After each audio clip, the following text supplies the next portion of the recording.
Project sumangga amirsani biar seni banteng kreasi ingkang pinaringan asma Sono Wijaya Wijil saking tlatah Dusun Sono Tengah Pakisaji Malang pimpinan Bopo Irwan Ismail dipun singkuyung dening SWJ Group Wongi Teko vlogger plat N Iki Ayas Domi makaryo sesarengan kalian arek-arek Sono Wijaya Ugi Firman FSM sumangga amirsani ngantos titipunaning pagelaran rahayu-rahayu kalis lir ing sambi kala.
Arwa Project sumangga amirsani kebiar seni Banteng Kreasi ingkang pinaringan asma Sono Wijaya tumijil saking tlatah Dusun Sono Tengah Pakisaji Malang.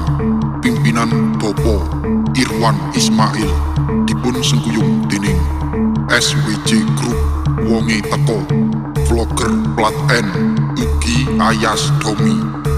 Makarya sesarengan kalian arek-arek Sono Wijaya Ugi Firman FSM. Sumangga amirsani ngantos titipurnaning pagelaran rahayu-rahayu kalis lir ing sambi kala